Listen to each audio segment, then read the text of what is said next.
This is an after-school program podcast. Welcome to the Home Studio Hangout podcast, where we explore what it's like building, running, and working out of a home studio with your hosts, Joshua Matotek, Andrew Simmons, and many guests in different areas of the music industry.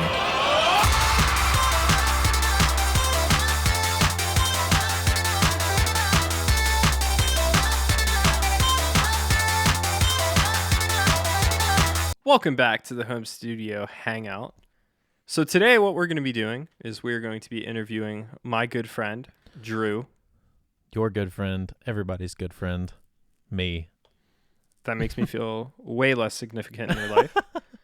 So today we're going to be doing a simple interview just to figure out what Drew does, what he did, and more importantly, what he is going to do. You make it sound like I'm a serial killer. What he did, what he does, what he did, and what he's going to do. Dude, I just hit something on Reaper and it made a weird thing. And it made a weird It's still thing. recording? It's still recording. Let's go. All right, Let's go. What he's going to do. I was trying to mute my main monitor in case it's coming through my monitors, and I think it's not. That's all staying in. That's Bet. the podcast Every intro. single one. Welcome Yep. back. Welcome back. Thanks So, for your patience. Drew, what I would like you to do is take me back to the beginning. Take me back.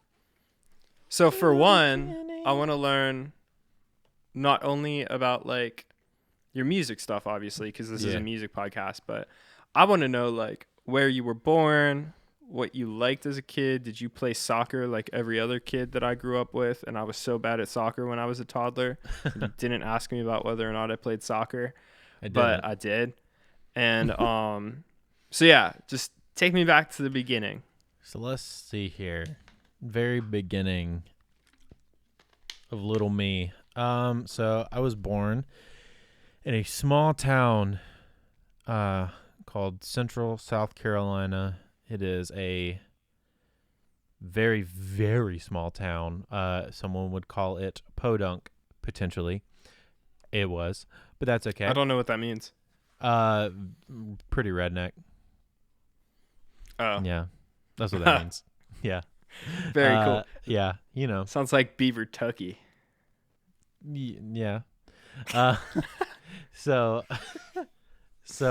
yeah, born there, raised there until I was a wee lad of, I guess, 10. And then we moved, but I'm getting ahead of myself. So I born there, started playing piano when I was 3 years old, because we had a really big baby grand in our house, and both my parents played some music stuff. My mom did marching band and clarinet and stuff in high school. My dad was always kind of involved with like church stuff and playing piano for there, and he did like trumpet and guitar and sang and did a bunch of stuff like that.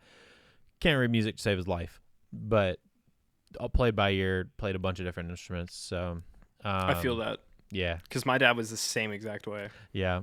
But it was kind of cool because you kind of learn like what you kind of listen, you kind of get to learn how they hear, which was interesting. Yeah. For me, I kind of had like both sides of it. So mine was very much, my mom came from a reading only background, and my dad was very much like ear for everything. Oh, so you got both. Yeah.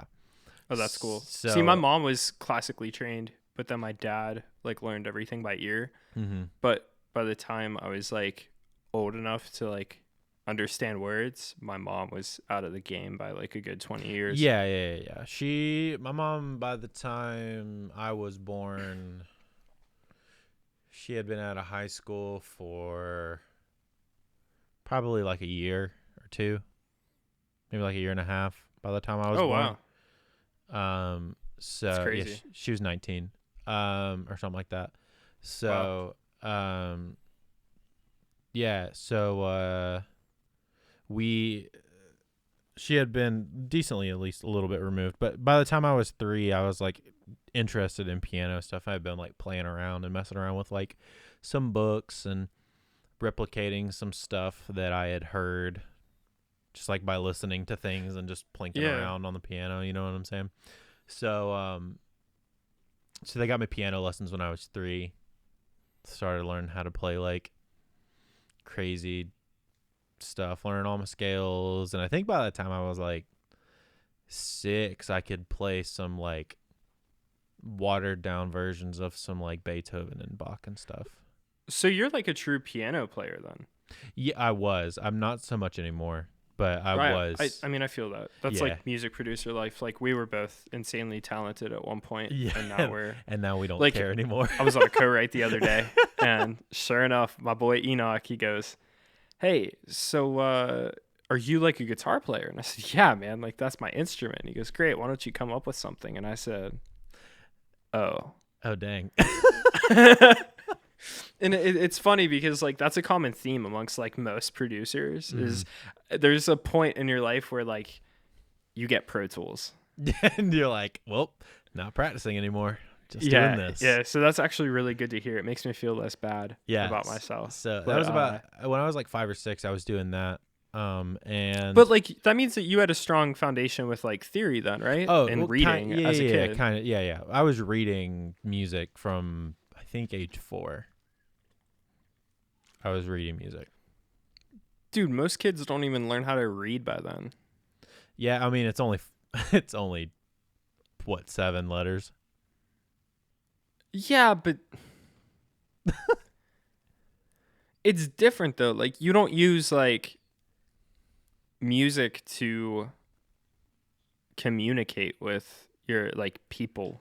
I mean you do, but not in like a language kind of way. That's why it was easier, I think, because you could just like say this note corresponds to this shape on the page, and that is called A.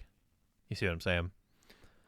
Yeah, well, I mean, I still can't do that very well. I can't do that quickly. I can't sight read any sort of music other than percussion music. I can sight read treble clef music. Bass clef music is really hard, and then sight reading. I can sight read tabs really well, and like lead sheets and stuff. Like, see, I did a lot of jazz bands, so yeah. So same thing. I later on, whenever I was in high school, college area, I was playing at a bunch of Pentecostal churches, playing bass in a bunch of Pentecostal churches. So they would have like charts with lead sheets and stuff on it. So see, that was kind of the cool thing. Growing up as like a percussionist, because like I learned guitar and then I got into band, and that's whenever I learned like proper things. And it was neat seeing that transition into my production life, where now like I was really good at programming percussion quicker and programming and editing in general because of that foundation. And so like, did you see that as well?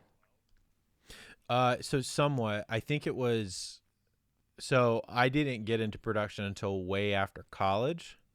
But I did find that after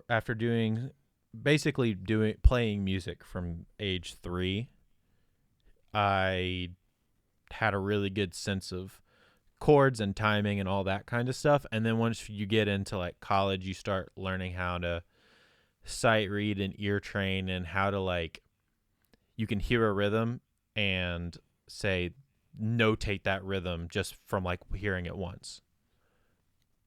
Like being able to do that kind of stuff directly translates to MIDI programming.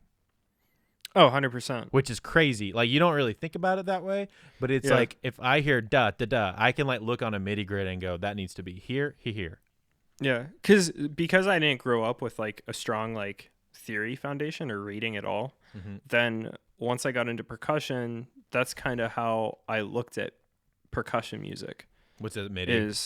Is no, not even that, because I didn't know what it was yet. But I looked at it as, oh, well, if this is my time and it's 16th notes, then it's this many gaps, And so I would look at everything as if it was a grid almost. And then so once I got into MIDI, it very quickly clicked that, that's what it is. Yeah, so even whenever I could, like, if I was struggling with something, I would go ahead and write it out in MIDI and then listen to it and practice to it. And like, that was a huge breakthrough moment because I was able to like program quicker, but then also read better. So it was neat seeing that crossover.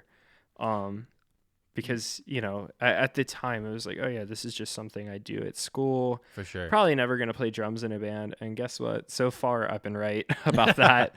And you know, it was just like a curricular thing. And then seeing it like transition over to like the stuff I do in my free time and to the stuff I do, you know, today is like kind of cool. For sure. No. So I did the whole like piano as a child thing, you know, that middle class, like, or lower middle class, like young kid thing where your parents like, you need to play an instrument in the 90s. So you play an instrument. Cause my parents weren't like that. I was a 91 baby. So I, oh, you're old. Yeah. You know, so no, you're not old, dude. Yeah, I know, man. But yeah, that was basically the entire, from when I was 3 till when I was I stopped taking piano lessons after college because they were kind of weaved in and out. But I stopped for a little while whenever I hit middle school, and I got into like orchestral band stuff.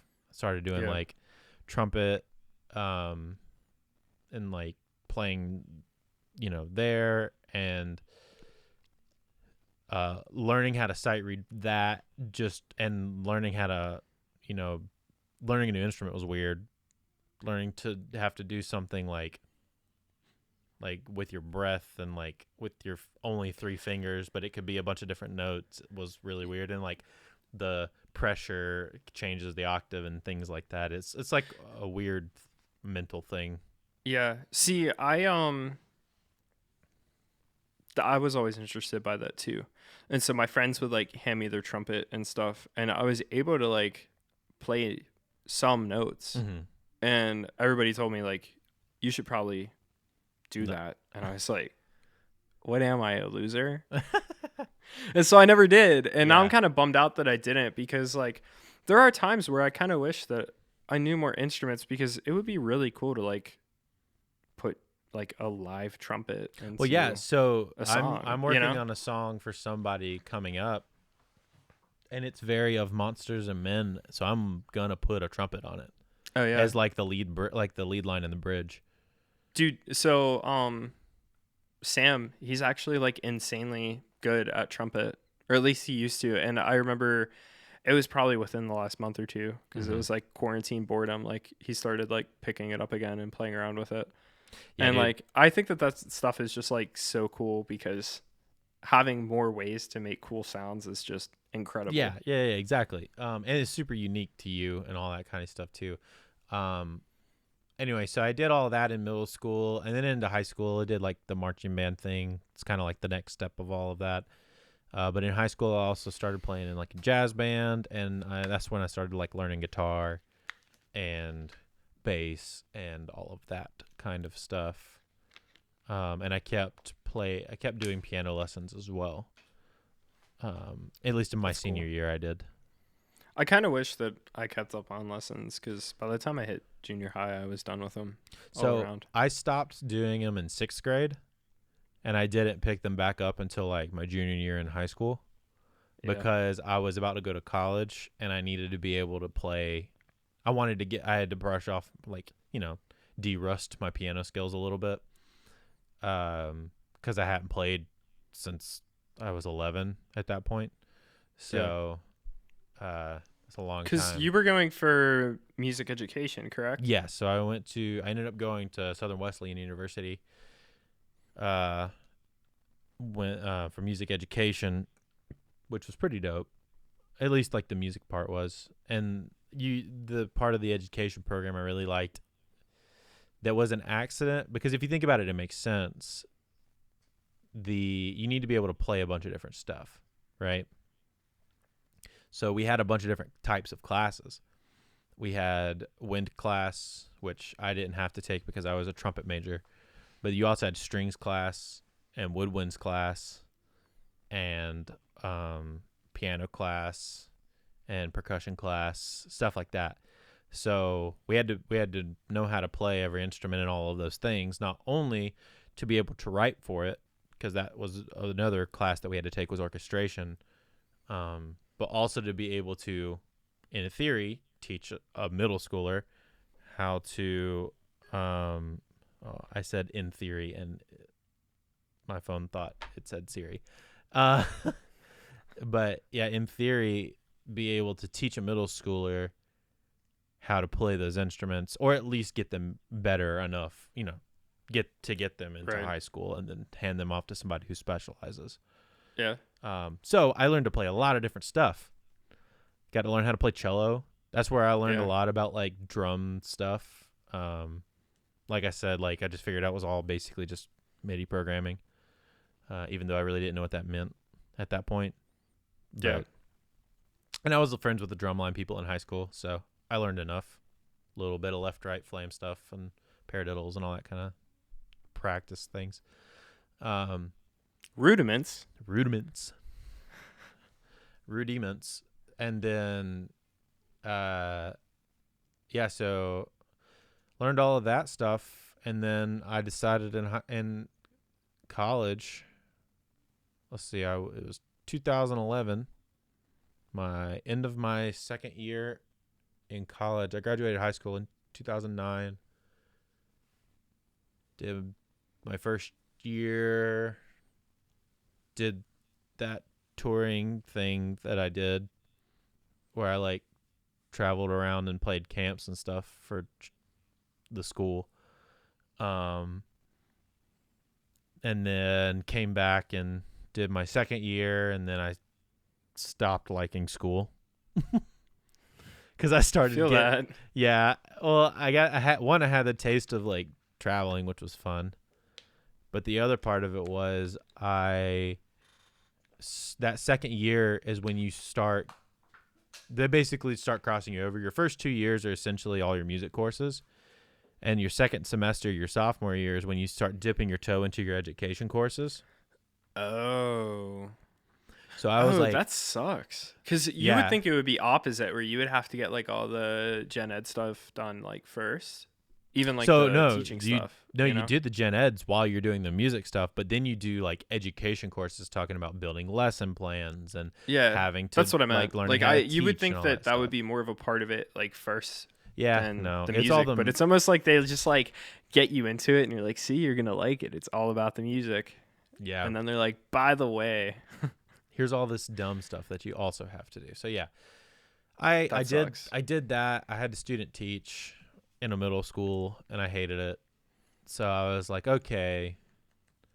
I thought I would try to push through it and just be a general music major with like a communications minor. So I did that for about like a quarter of my last semester. And I was like, this is just boring and stupid. Around that same time, I had been like messing around with Ableton, building tracks for the touring group that the school sent out in Reason. But I had also been like working in Ableton and stuff, building tracks for some churches or, pre-pro stuff for high school kids and like college kids in the area, just messing around with stuff, tracking things. So just started kind of getting interested in all that. So I was like, okay, well, there was a guy that I met that was adjacently affiliated with one of the churches I was working at and volunteering at. And he was a country guy. He was like, oh, I need a guitar player. So I was like, oh, okay, cool. Well, I'm about to drop out of college. I'll go play with you some. He was like, all right, cool. So he put together a band of me and two other of my friends, and I dropped out of college and once again that whole summer just played a bunch of shows. Went to Nashville, played some CMA week like thing that was super fun. And got to go visit some studios, and that was like where I was like, oh, this is like a thing that you could do. Yeah. Like, it just seems, I don't know if you were like this at all, but like whenever you're younger and you just think about, like, you don't think about how music's made sometimes, you know what I mean?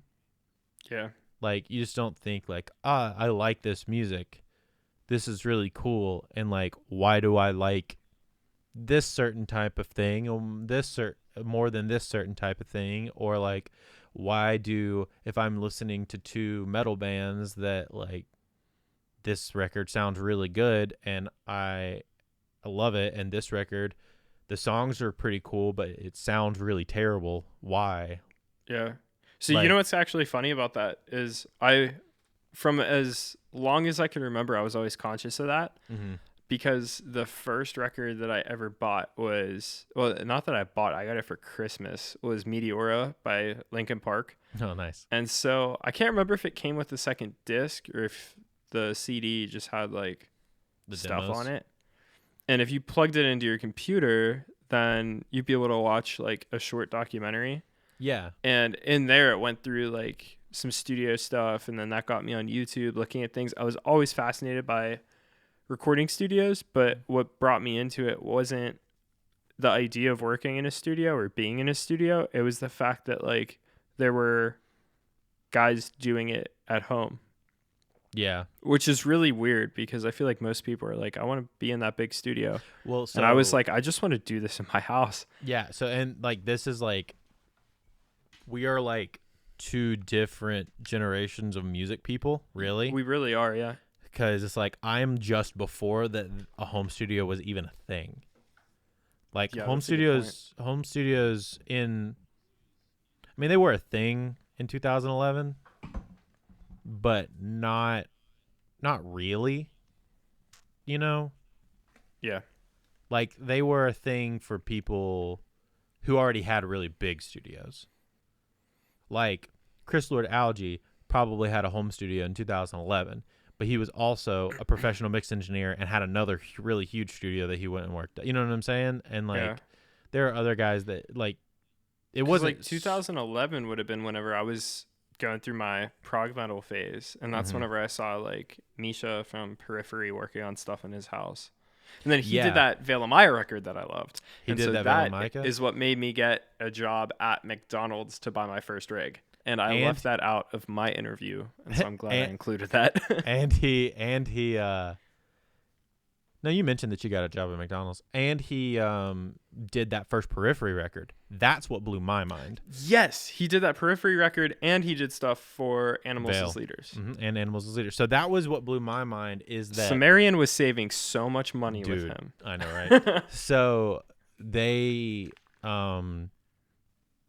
that record, so I remember that Periphery record coming out in like 2010, 2009, whenever. It was 2010. When Gent was like, whoa. Yeah. I was like, what is this? This is nuts. The crazy part, so I had just gone to Nashville. I figured out that record was like existed, so I listened to it a lot. And then I went to Nashville and went to Ocean Way and saw this really huge studio. And then I saw their B room, which actually intrigued me a lot for the same reason that, you know, it intrigued you. It's like, this is a really small room. It's actually like not that hard to theoretically put this somewhere like back home. You know what I'm saying? Like a B room is not, like in a big studio, is really not that big. So that kind of got my gears turning a little bit. I was already kind of doing some production stuff, even though I didn't really know it was production stuff, in Ableton and Reason and building tracks for bands and churches.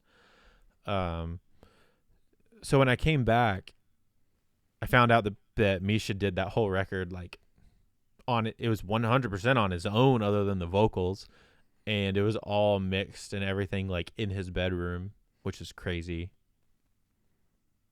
Like, that's just nuts to me. Like back in 2000, it would have been done in 2009. That he was just churning out stuff that is essentially timeless.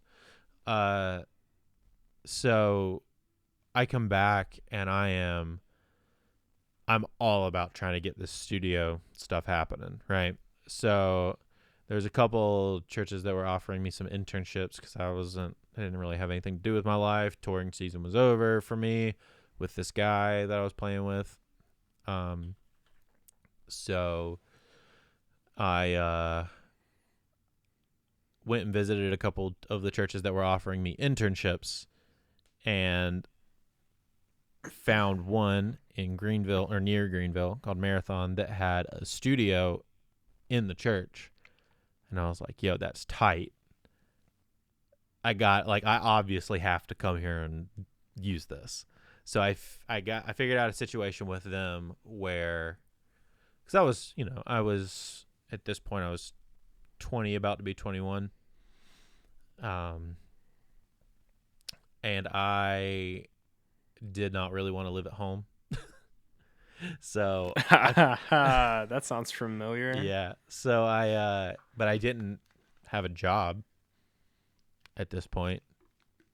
I was just like, right, because you just dropped out, right? Yeah, and you were touring and stuff. So you just like come back and you're like, I had what money. am I gonna do? I had money. Well, I guess I could go live here for free. Yeah. So the church was like, yeah, we have this place where our interns live. At the time, there was only one guy living there. They added me, and they ended up adding my buddy Spencer, we all ended up like doing a bunch of funny music together. And so we ended up living at the church together. I became like a studio intern and / like worship intern.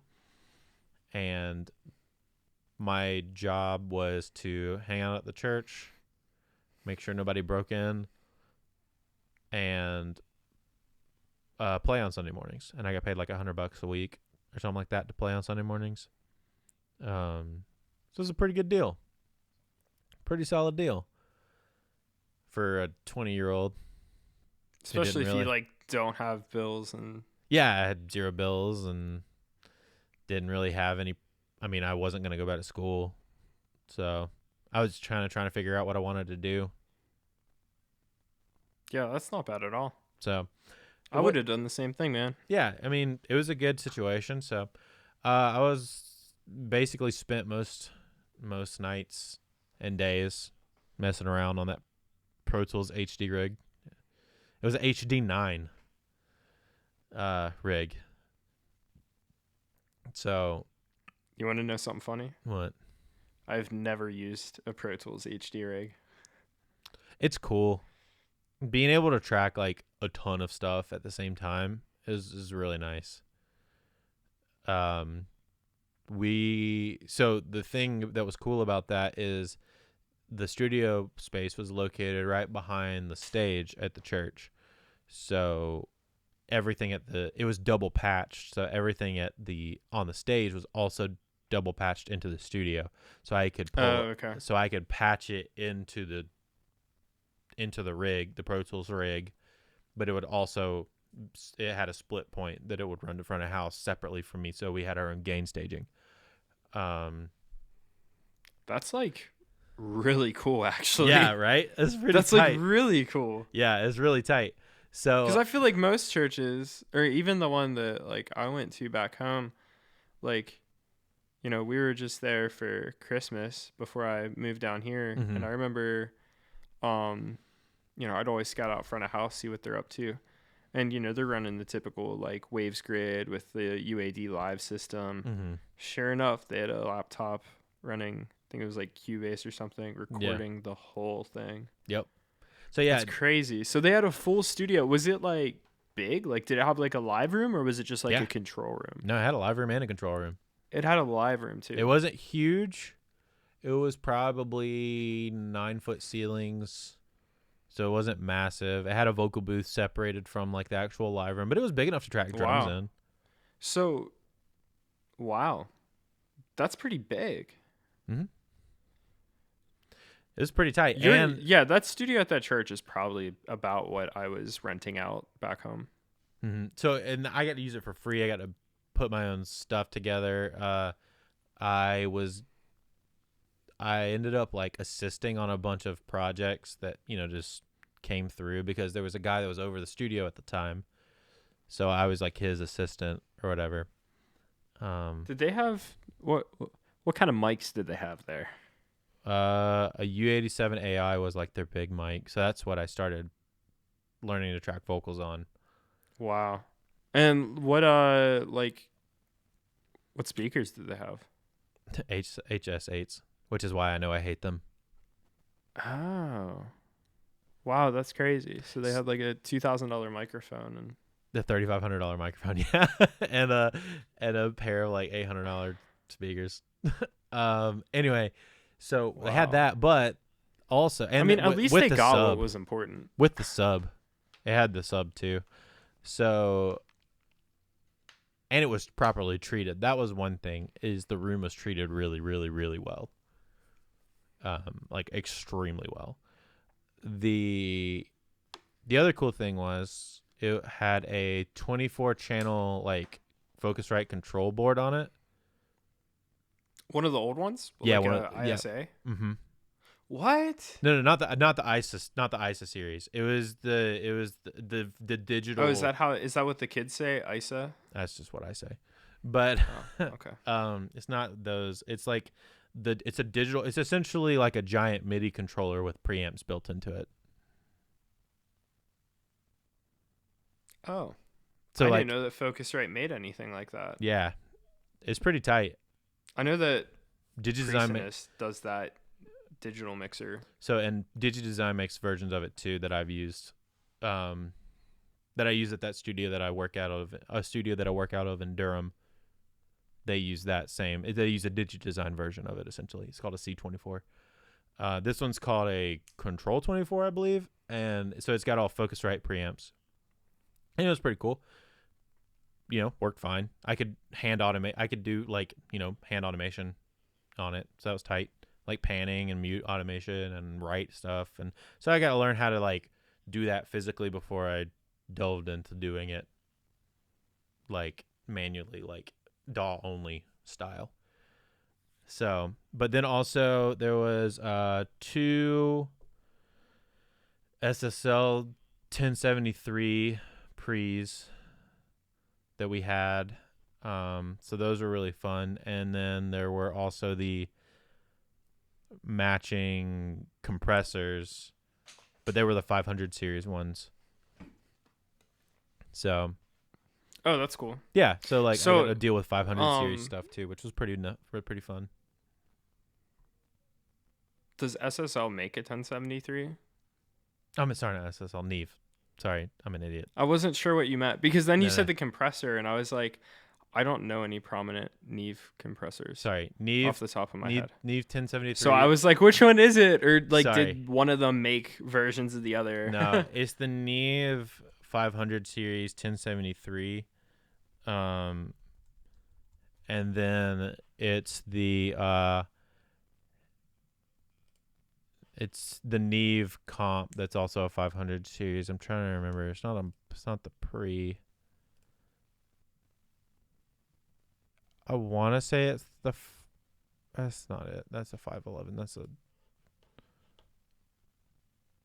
I want to say it's like a 535 or something like that. Maybe it's a 543. I can't remember. It's like 540 something. But it was cool, it's a 500 series Neve compressor. So no EQs, but had a dope pre and 2 dope pre's and 2 dope compressors that I got. Need. Well, and I got to learn on them. That was the key thing, is I got to learn like physical compression versus in-box compression. Yeah, pretty early on. I never learned all that. Yeah, and then like I feel like the people who learn it your way end up being like, analog gear doesn't make that big of a difference. So yeah, that was the fun part, is I learned when it was fun to use it and when it was just more annoying to use it. Yeah. See, for me, it was a mixture of, I don't need that, but it does sound better. Like listening to analog EQs, especially when you're doing additive EQs. Yeah. Huge difference. So what was really interesting is I I was using them so much, I could really hear the difference between the Focusrite basic, pretty flat preamp and the 1073 preamp. Like pretty quickly. You use it if it's the only two things that you use, and you use them on a bunch of different like sources. Like one day I would do vocals on the 1073. Next time I would do the vocals on the Focusrite. Kind of compare them. One time I would do the guitars on the 1073 and then use the compressor. And then the other time I would just use the 1073 and then use like a in the box compressor and like mess around with like the variations of those. So it wasn't like I had a massive rack of stuff to use, but I did have just enough stuff to be like, I could A/B this stuff from session to session and see what like combinations I really like. Yeah. That's really cool actually. Yeah. So, yeah, that was really fun. And I got to learn about like patching and stuff because they had a really tiny patch bay, obviously, because they had to be able to patch stuff like from room to room and from the stage to the room. So it's like I learned a little bit about like signal flow from that perspective, which got really confusing early on because it was really hard for me to understand the whole like point to point and why stuff didn't just flow like linearly, if that makes sense. Oh yeah. So yeah, I remember the first time I walked into a studio and I was like, oh God, it's a patch bay. And I was just like, hey, so I'm going to be real with you. I never used one of these. Thankfully, Matt is a god. And he just was like, yeah, man. So how I have it set up is all the points in the wall, they just run straight through.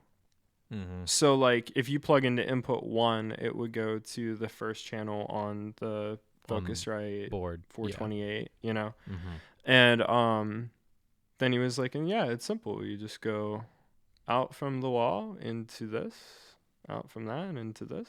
And I was like, wow, man, that's actually really simple. Because like I just kind of looked at it as like a pedal board and like swapping out that's essentially what board. it is. That's all it is. That's essentially what from a guitar player's perspective, it's a lot easier to figure it out.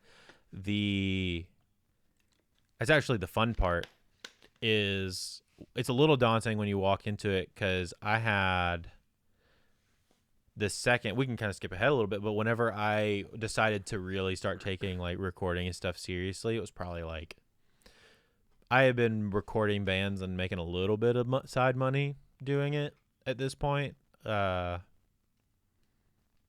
about 3 years maybe.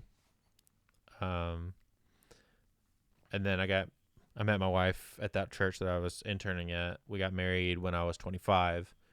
About 2 years later, I decided that I was like, all right, I'm going to like actually take this stuff seriously. I didn't really want to, I would have been working at the church like full time, but I was like, I don't really want to do that.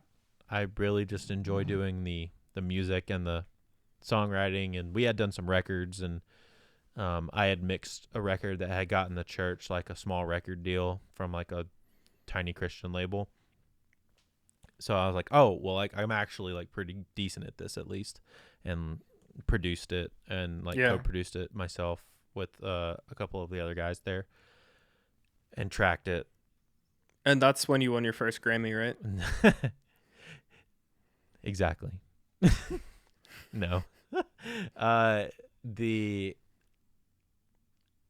I went up to track at a different studio called GAT3 in Charlotte, which is where the rapper DaBaby works out of. But we had some connections up there. I knew one of the producers up there, and he had pulled me in since the church had gotten signed by that label. We needed to do our record at a big studio and spend a bunch of money. So they spent like $40,000 or something like that on this 10-song record. Yeah.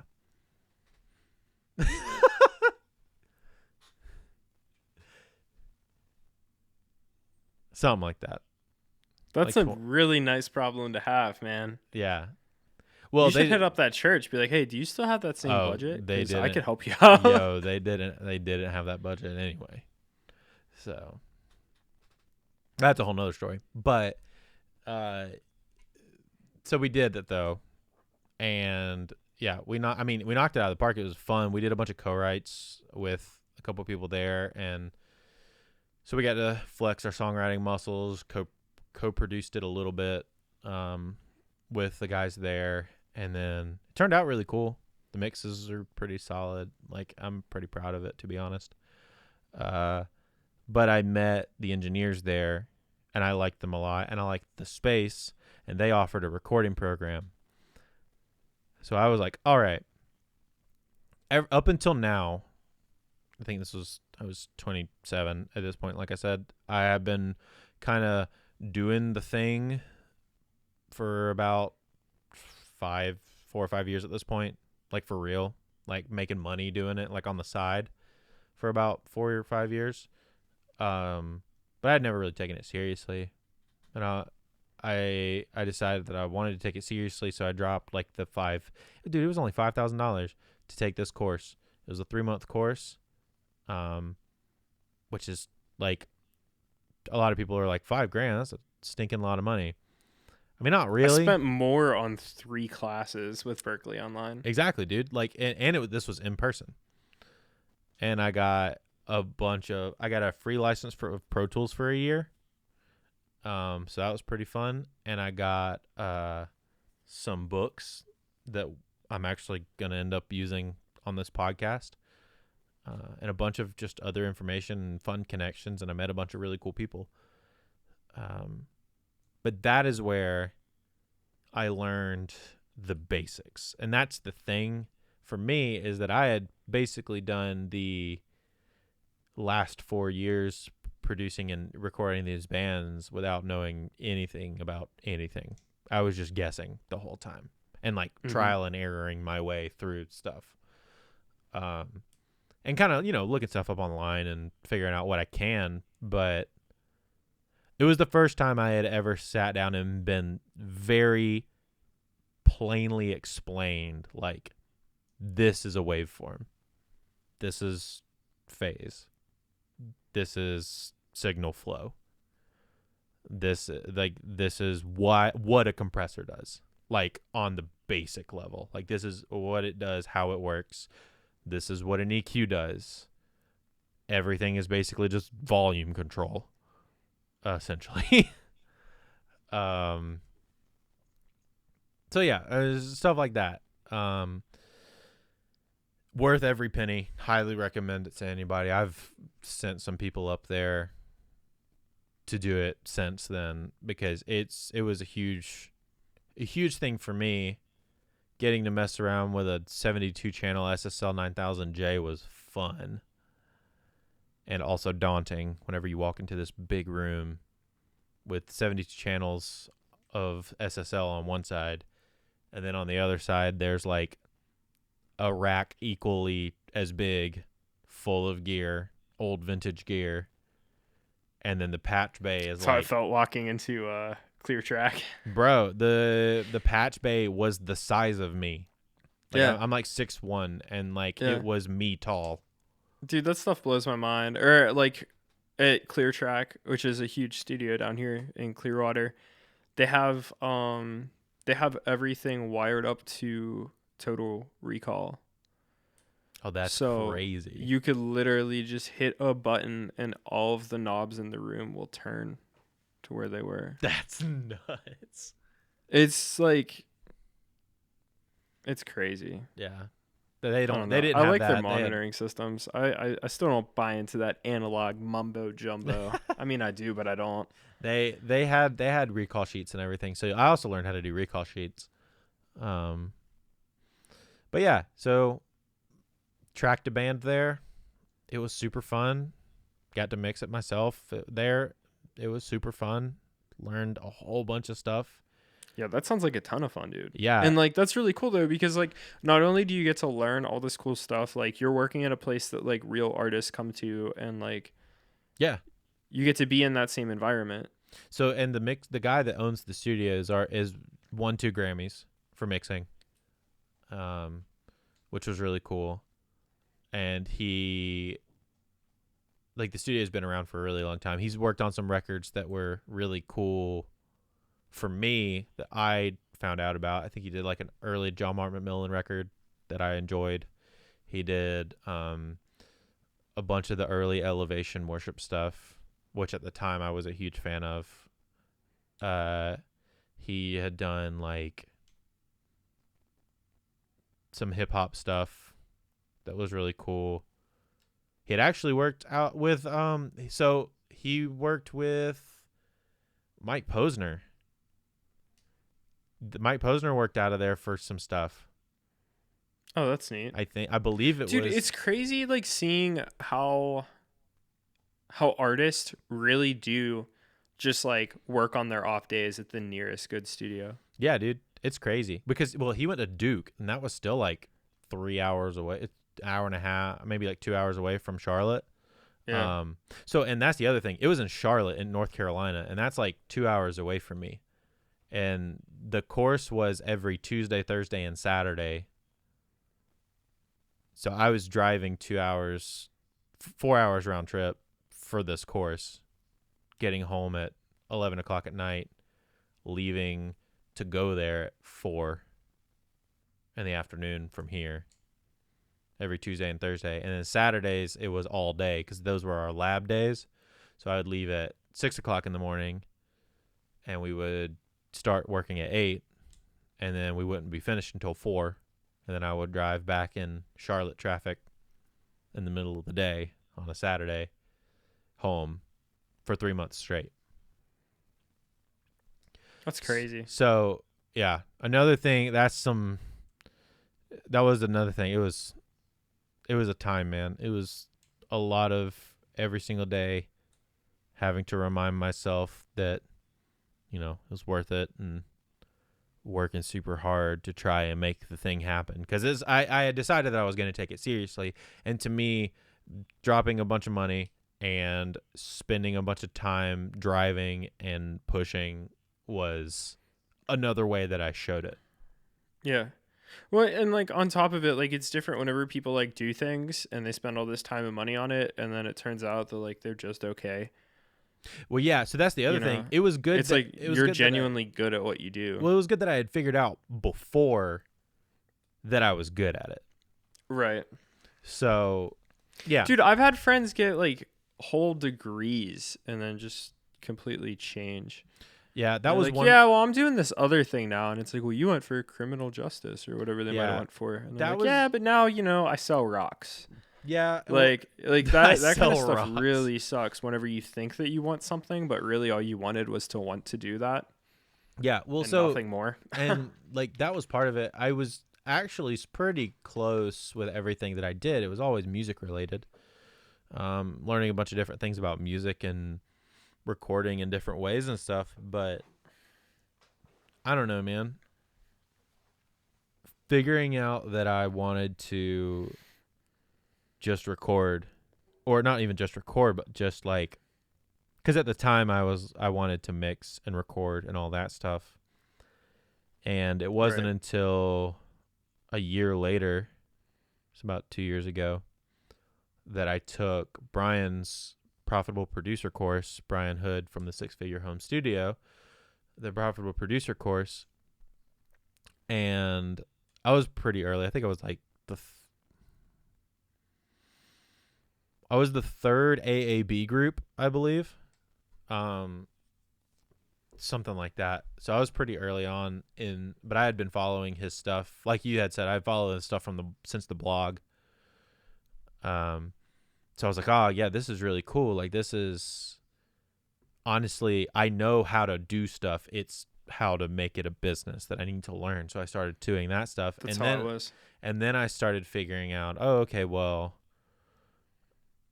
let's figure out what I'm best at and what I enjoy the most and all that kind of stuff. And once you start thinking about all of those really, like, deep things, you start questioning yourself and you start thinking...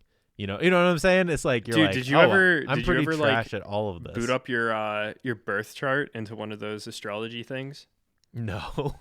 Dude, so I finally did that, and it was like the same thing where like now like I'm questioning everything because of how relevant and how weirdly specific this birth chart gets. I'll send it to you. Yeah, dude, it's terrifying. I'll do it. Because like I've always wondered, well, maybe I'm not passionate about music. Maybe I'm passionate about building businesses, and because I'm a musician, I'm inclined to start bands, start music related businesses, and be a music producer.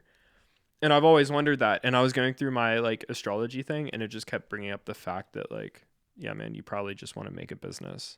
And I was like, oh. So even if I wasn't musically talented, I'd still be talking on this podcast. For sure. It would just be about something else. Exactly. Well, and like, so that's the crazy part is same but different for me. For me, it was I always loved music, but I always, secondarily to that, I always loved creating things. Regardless of what it was, just kind of like. When's your birthday? August 1st. Oh, really? Mm-hmm. Gotcha. 1991. So what are you? Like your sign? Oh, Leo. You're a Leo. Yeah. Very cool. I'm an Aquarius. I'm a water bear. Water. I'm a fire boy. I hate water, dude. Like seriously, okay. So I love like fall weather. I love mountains. Dude, same. I love yeah, I just really love. I don't even just love mountains. Like I love hills. Like growing up in like Western Pennsylvania, that's a big thing. Is like it's all hills and windy roads, and that's whenever I realized that I am in fact passionate about driving. Dude, and so me driving to Charlotte is one when I figured out I really enjoyed podcasts, because if you're driving 4 hours, sometimes 5 or 6 hours, depending on traffic, a round trip, like you listen to a lot of podcasts. That's how I found Chris D'Elia's congratulations podcast. Well, he's canceled now, so I know, man. But rightfully so. I listened to his. I listened to at the time it was the Nerdist Podcast, the Chris Hardwick one. Oh. Listened to that one a lot, and then like I listened to there weren't very many music podcasts at that point, so I listened to a ton of the URM podcast, and it was the Joey Sturgis Forum podcast, like early on. That's wild. So like, dude, it's crazy what long drives can do to you. I love driving, dude. So do I. I love driving, and I still want to do autocross really, really bad. And so I think I'm going to try to find a place down here that does it, because I have nowhere else to go, being in quarantine. Yeah, dude. So, yeah, I really want to get into autocross. I got to get new brakes for my car first, though. But yeah, dude. So after doing all that and kind of taking Brian's course and figuring out that like business stuff was pretty important, I started not recording as much myself. I record stuff, but it's not, my goal is not to have a studio. My goal is to try and turn this place into my studio. If you're watching on video, my room is a trash mess right now, but I love it. Yeah, dude. I'm just waiting on that. Literally, desk to come I had in, to bro. move so much junk just to set my laptop on my table. I'm really trying to get this desk. I'm really trying to get this desk in here and then get this room finished up, because it's kind of hard to get all of the speakers and stuff set up until the height of your desk. Get out of Tampa, dude. So yeah, we're I figured out I didn't really want a studio. I more so just wanted to like make stuff with people, man. So I very much went heavy on the trying to make as many connections with people and making as many friends as possible. Mm-hmm. Like I went hard on that. Which works, because I went to NAMM this past year, and the whole time you were just blowing up my phone like, hey, this is my friend, and this is my friend, and this is my friend, and this is my friend, and this is my friend, and this is my friend, and this is my friend. You got to meet them all. Yeah, and then I met like none of them. They were all walking around. So I know Danny was doing guitar work for people. And then McLucas was doing like, I think he was doing stuff for JST. Like he was doing, I think he was doing social stuff for JST then for NAM. I don't remember, but he was busy. And then Brian was there and Chris Graham were there. Yeah, I met up with Chris and he got like swarmed by people. And I was like, oh man. And so I was just like, hi Chris, it's nice to finally meet you over a thing that isn't video chat. And he was like, you too, man. And then I just like kind of got disconnected. I was like, I'll catch up with you later. And then I didn't see him again. Yeah, exactly. And so Chris, if you're listening to this right now, I'm so sorry that we didn't like hang out and drink coffee and talk about things. And businesses and building things. And businesses and building things. But dude, if NAM is a thing again, ever, then we gonna go. Oh yeah, we're definitely gonna go. For sure. It's gonna be a good time. But yeah, so that I kind of figured out that I just wanted to make stuff with cool people and meet a bunch of cool people, and now I'm just doing production work and I mostly hire out everything. Yeah, that's kind of where I'm at, where it's just like all I do now is I write, because that's all I really care about. And all I'm really like, it's not that I can't, like I'm good at producing. Yeah. I'm really good at producing. I'm okay at mixing. But yeah, not only am I really good at writing, but I also love writing. And then the production stuff is just like on top of that. And even then I would prefer not to produce a whole thing. I would just produce the things I like to produce. I love producing stuff, man. I love taking people's ideas and like making them good. Yeah, no, I feel that. Same here. That's my favorite, dude. Like, because I don't know. I'm not necessarily...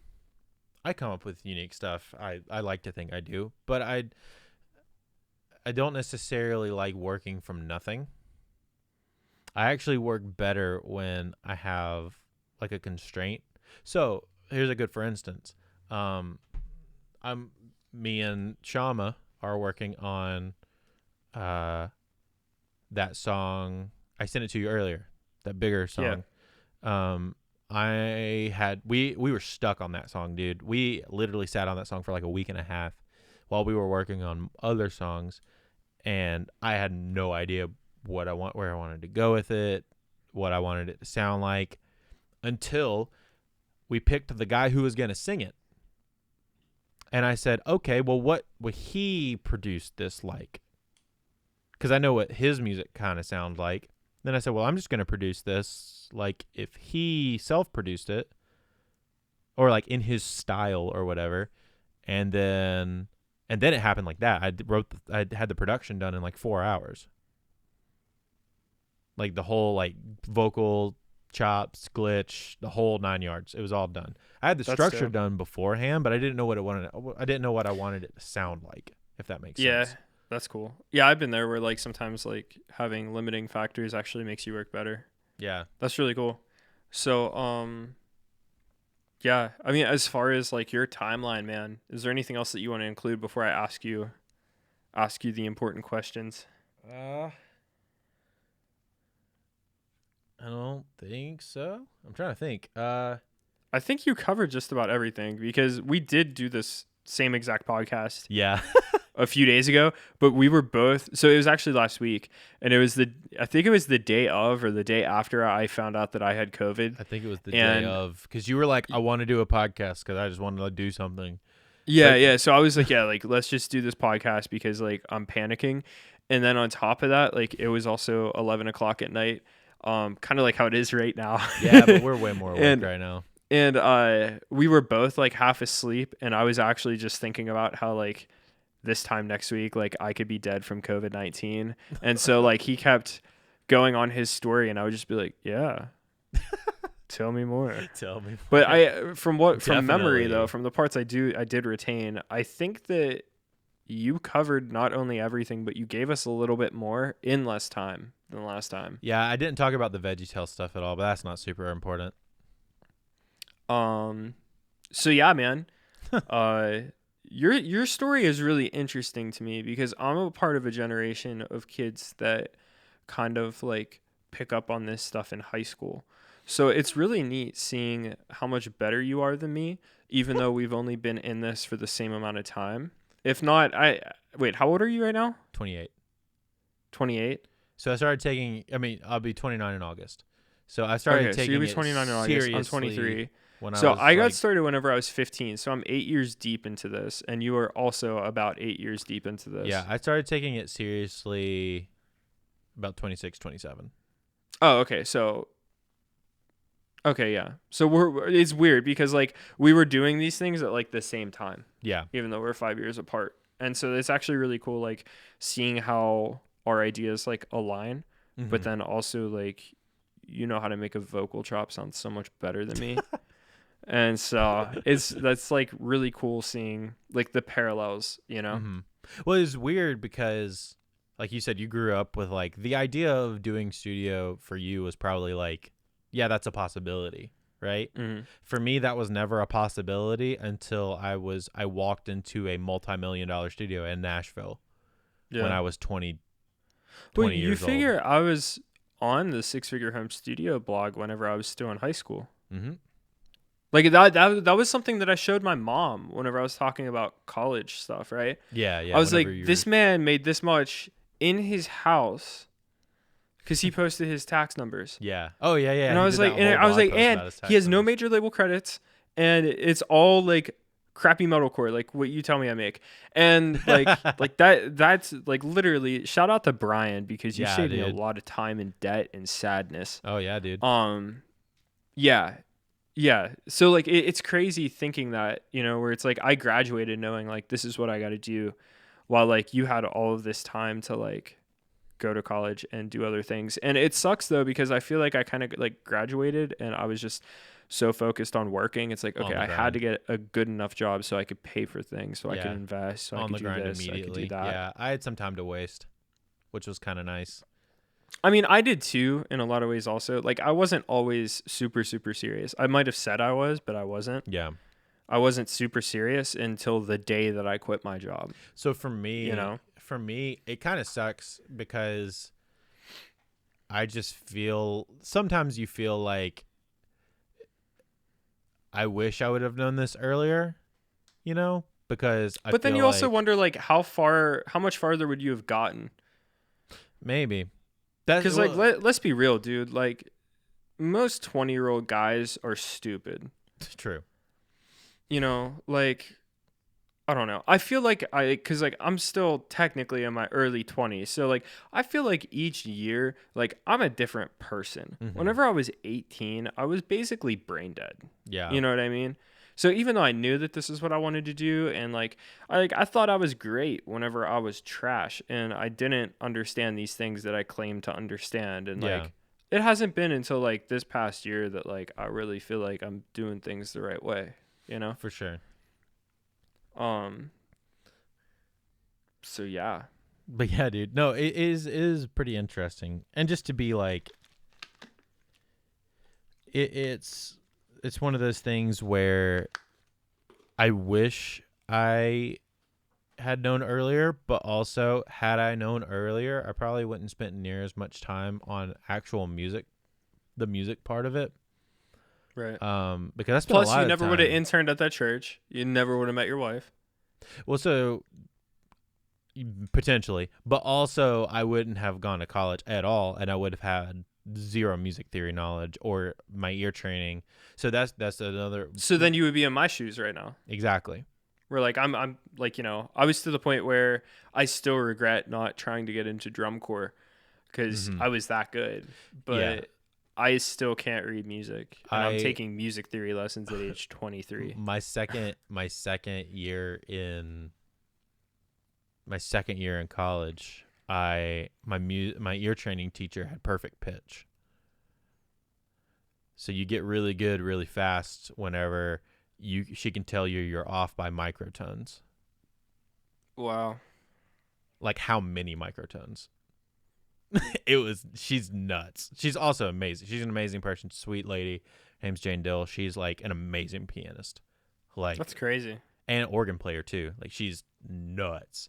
You know, I was 22 years old whenever I learned that organ players also use their feet on giant keys like Yeah, it's out dude. of a cartoon. It's crazy. I had a buddy of mine that was an organ major in college, and like watching him practice was just mind blowing because they It's don't have any. There's no terrifying. sustain. You have to crab walk your fingers, like to sustain. Because if you let go, like the sound turns off. It's an on-off switch. Yeah. There's no like the dynamics is in the pedals that you use in your feet. It's crazy, dude. Yeah, I'm not a fan, dude. Those people are crazy. Like the guy that I taught for, Charlie McVeigh, he plays steel guitar. Oh, dude, that's a whole nother world of stuff that I don't understand. So, okay, like I don't know how close you've been to like a good steel guitar player. Oh, I have. But yeah, like, there's a couple. You know guys how they that I have know. pedals, and Yeah. then they play with their hands, And then there's they also play with their knees. Yeah, they play with their knee bends and stuff like that. Bro, I don't. They play with their knees. Yeah. I don't even understand. Yeah, there's a couple guys around here that I've tracked and played with that are amazing lap steel players that I watch them play and I don't understand it. Yeah, dude, it's a whole nother thing. And he like would hand build these things alongside Brad Paisley's Bender stuff, and he was just one of the coolest guys I ever met, and I miss him a lot. But yeah, man. So I think Let's do it these is time questions. for me to pop the question. The questions. The questions. So the first one, I forget what it is. So if you were to do this all over again right now, what would you do? Is that the right question? That's one of them. We had a couple different options. Yeah, I know. I know what the other one is. If I were to do it all over again, I would probably still do the same thing that I did, except instead of just goofing around in college, I would have only taken I would still only take 2 years of college to knock out my ear training and my music theory knowledge. Because getting trained by people that do jazz and orchestra music is just a whole nother level of music theory that is kind of hard to deep dive into on the internet. And it helps me a lot now, but I would combine that with the production and mixing knowledge that I found on the internet at the same time. Because the problem was I didn't learn that like Nail the Mix or any of those kind of online course options were a thing until about 3 years after I So did what you're college. saying is you would just like condense everything Exactly. to make it quicker. Exactly. Very cool. You didn't ask me this question, did you? I didn't ask you that question. Yeah, man. What's up with that? 'Cause I'm I going to asked you a record it different privately. question. I asked you a different question. And then I'm going to insert it into my audio after this. So lastly, if you were to pick 5 records that changed the way that you viewed music, what would they be? All right. So I had some time to think about this. I So didn't. As Cities Burn, Son, I Loved You at Your Darkest. I learned that I loved music with passionate screaming in it. And just because the album sounds a little bad doesn't mean that the songs aren't good. That's how I feel about that one Earl Sweatshirt record, which would have been on my top 5 if you phrased it the exact same way that I Yeah. did. That's fair. So that one's a top 5. It kind of got me into heavy. It was my gateway into heavy music, or one of my gateways into heavy music. Cool. I love. Okay, so I was gonna go ahead and get Sempiternal by Bring Me the Horizon is a GOAT record for me. It's the record that I learned that synth production and metal could coexist in a pop way that made cohesive sense, not in a attack cheesy synth kind of way, but in a like this makes actual sense together. It makes actual sense. Yeah. Cool. So that was a big one. Circa Survive's Blue Sky Noise. Dude, that record is so good. Taught me that an album can in fact be perfect. So, all right, you need to meet Sam because Circa is like his all-time favorite band, and his favorite record by them is the one before that. On Letting Go. Yeah. With the balloons. Yeah, that's my buddy Ian's favorite. Yeah. Circa okay. record. Well, y'all can be friends. Yeah. Because you deserve to be friends. Yeah. Me and Ian had a whole conversation about Circa actually like last week about how that Blue Sky Noise is the pinnacle of their career, but On Letting Go is probably their most like true to themselves record. Yeah. See, I listened to Blue Sky Noise a lot because whenever I was in high school, I would go to the mall with my friends or my girlfriend because we've been dating for a whole long time. Minute. And I would just go into like the FYE there, and I would just like pick out records that like I either heard about or I like almost recognized, so I had new stuff to listen to. And that's how I got Blue Sky Noise. And that record's perfect, dude. The Death Card there. Oh, I got yeah, that's a good one. Dude, I found they're both in my car. I found one of the first copies of The Night God Slept. Ooh, and nice. of They're Only Chasing Safety. Nice. They were used there.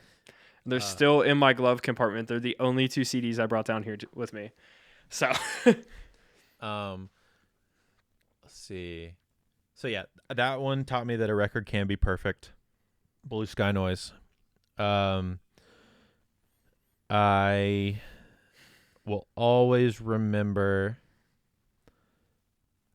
the first time I ever got back into Enter Shikari. I will say that probably Minesweep. No, not the Minesweep. Oh, I do love that record, and it's really good, and it's probably their heaviest record. Fetch the anesthetist. Yeah, dude, it's so good. It's so good. But the album before that, A Flash Flood of Color. Yeah, dude.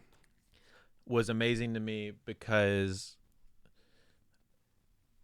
it taught me like just be creative, and sometimes it'll sound super cool, and to not trust the government and to care for the environment. Well, that too, but but also yeah, it's sometimes I forgot about that record. Sometimes, that record was like a moment for me, man. Dude, it was. It That's really what I'm was. saying. It was a moment for me too, because it was their first record, because I knew Common Dreads had happened, and I listened to it a little bit, but they were 3 years apart. Like it was 2012 when A Flash Flood of Color came out, and yeah, it was a moment for me because it was like, this is some of the most creative production and writing that I've ever heard in my entire life. And it's neat because they also went all the way to, I think it was Thailand. Mm-hmm. Yeah, that was the one they did in Thailand. Yeah, and they did the whole record in like Thailand, and they went to like this concrete foundation of a house and recorded drum samples there, to put in to the record. Yep. And that, I remember watching that and thinking like, oh, like that's how records are made. Or like whenever Rob is smacking that metal chair because he left his second snare at home. Yeah, dude. Yeah, dude. I still do that. Yeah, it's crazy. It works. So that one was a good one, and I have one more if we're doing 5, because that should be 4. I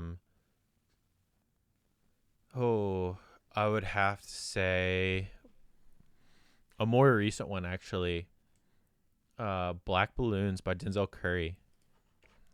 That record is so good. Yeah. It's got some, or it's called Taboo, sorry. But it's the record with Black Balloons on it.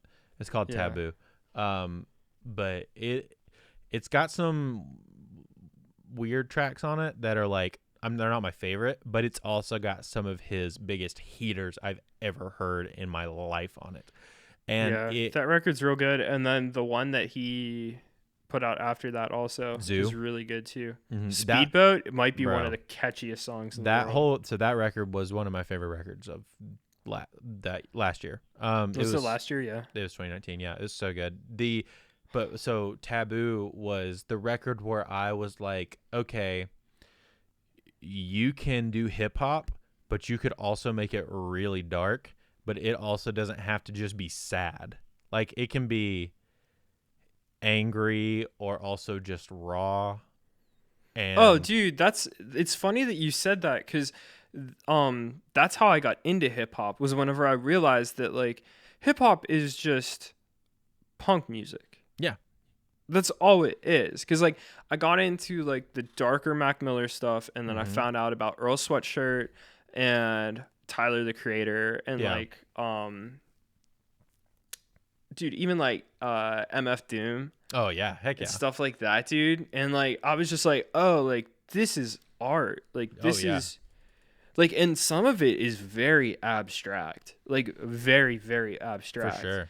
And yeah, dude. Do you listen to JID? Yes, dude. Good. He's an Atlanta dude. No, he's not. Yeah, he is an Atlanta dude. He might be. I don't know. I know he's on Dreamville, or at least associated with it. He's associated with it, but I think he's an East Atlanta guy. He is phenomenal. Him and Black, 6 Lack. Yeah. Yeah, they come from the same like side of town, I think. But I will say, special shout out to the Porter Robinson record, Worlds. Was like a record that got me like back into EDM and like pop EDM. If you've never listened to it, dude, there's some heaters on there. Really? Yeah, I'll send it to you. It's pretty cool. It got me into like doing vocal chops a lot. I'm gonna send it to you right now. But yeah, there's some bangers on there, man. Big recommend. That's like a sleeper record for me. It's definitely not on my top 5 because it didn't like shift anything, but it was like one of those. It was just more of an eye-opening one for me. It was a moment. It was a moment record for sure, because I distinctly remember that record coming out and being like, this is shifting the pop world to EDM. It was that whole like when that shift happened in like 2015. That's very cool. Well, man, dude. I think that we basically hit all the bases. I think that we are just about done for today. We are. Is there anything else that you would like to include? I don't think so. If anybody's interested in some other stuff that I do, you can go to my website. That'd be cool. musicbydrew.com. Drew is spelled DRU. You can also check out After School Program on YouTube, and me and my buddy Shama own that company, and we make like comedy videos and things like that, and they also sponsor this podcast, and me and Shama have been putting together this podcast network that this podcast and a bunch of other fun, awesome, cool podcasts are on. So yeah, check that stuff out. Nice, man. My dogs need to go pee, and I have to go pee, and I need to go wash dishes because it's 11:30. All right, man. Well, I guess we are gonna tune on out. It works. Thanks for coming to hang out with us, everybody, and learning about us a little bit, and having a laugh, and having a cry, and we laughed, we cried. Nobody got real sad. I know. Not this time.